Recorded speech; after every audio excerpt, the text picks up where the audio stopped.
Are we created to, are we created in such a way to function by love, or love is simply the whole purpose of our existence, or the calling that we have? Is it our calling, or just the way we are supposed to function? So that's the question, that is the topic that we have today. Is love a purpose or a function? So let's start the topic. All problems in the world is a love problem.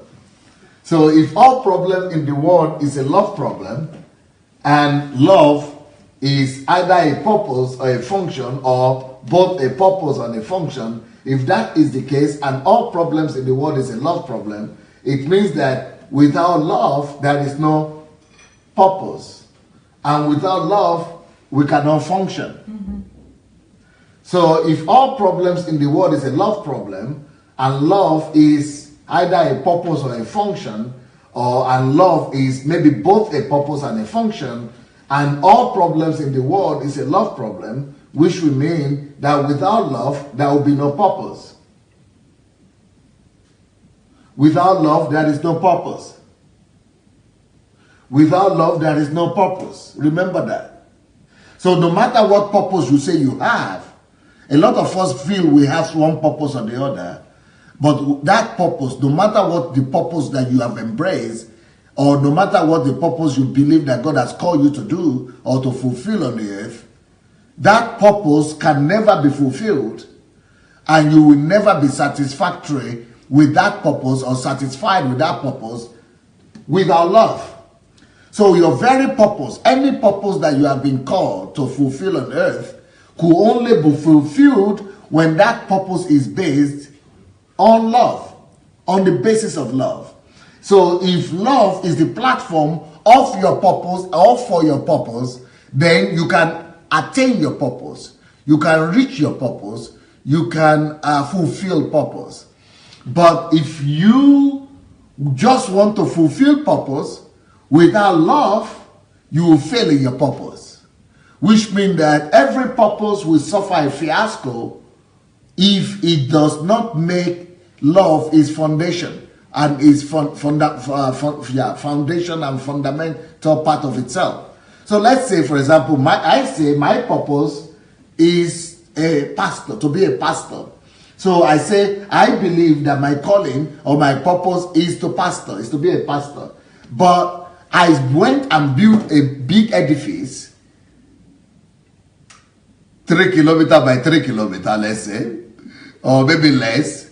And I'm, gathering crowd and I'm doing all that.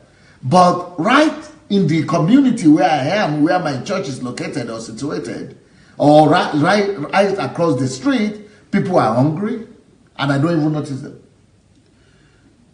Children are homeless, or they don't go to classes, they cannot afford to go to school. Widows and other people all surround me. Sharks and, what do you call debilitated houses, what do you call them? Dilapidated houses are all around, and I'm not noticing it. Because, and I have an argument, like people in my country always have an argument, but they are not church members. If they want help, let them come to, let them become Christians now, or let them become church members. If they cannot eat, but they know we are here now, let them come and beg for food or ask for food, then we can give them. But the fact that they are in the environment is not enough for me to know that love, I must be driven by love to go and attend to them even without them asking. So if I say I'm fulfilling my purpose and I'm building edifice over edifice, whereas they are human beings that cannot eat 3 square meal food in that my street or neighborhood, and I don't even pay attention, it's not my problem. And people all around me are, in one difficulty or the other, and I said I'm fulfilling purpose, but in that purpose there is no place for love. There's no place even for love of church members who cannot pay for the school fees of their children, church members who cannot afford to send their children to school, church members also who cannot, eat 3 square meal, but they come to church and I'm telling them they have to bring even the last they have to me. And I'm telling them they have to bring their last to the church, even though they cannot afford to eat. But I say instead of eating, bring it.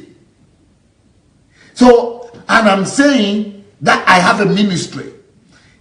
Even though that ministry is not demonstrating love, love is not visible. I am not noticing the need of people around me in my country or even people in my own church. And I'm bragging myself that I have a purpose. I am too busy fulfilling purpose to notice the poor. I am too busy fulfilling purpose to notice the unbelievers. I am too busy fulfilling purpose to notice the Muslims and the homeless and the poor. And if anything, I can only deal with them if I want to bring them to salvation. I can only deal with them if I want to bring them to church and make them church members. Otherwise, I have no relationship with them. So sometimes we are all too addicted to our purpose at the detriment of love. So we bypass love, we neglect love, we leave love behind, we don't pay attention to love, thinking that purpose is the only thing that is important. As long as I'm fulfilling purpose, it doesn't matter if love suffers, if love is absent. So, for example, if I say, you know that we really should be glad, right? It's very good. If you notice, if you say that in the name of ministry or purpose, fulfilling purpose, even my own church members or people in my community are being oppressed. And for example, I know that in the Lagos-Ibadan area or road, a lot of families are being deprived of their family lands. They are being deprived of their inheritances by the churches.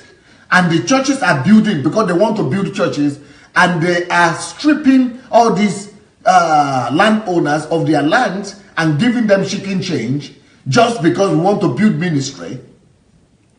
And we think that is okay because I am doing ministry now. It is for God. Or, for example, we take people's money. I'm talking about acts that don't indicate love whatsoever. We take people's money, their last money, school fees of children who are in school. We take their money. We take people's house rent. We take people's last money. And we're using that to fulfill our purpose at the expense of well-being and love for all these people, either around us or within us. And we are thinking that we are serving God.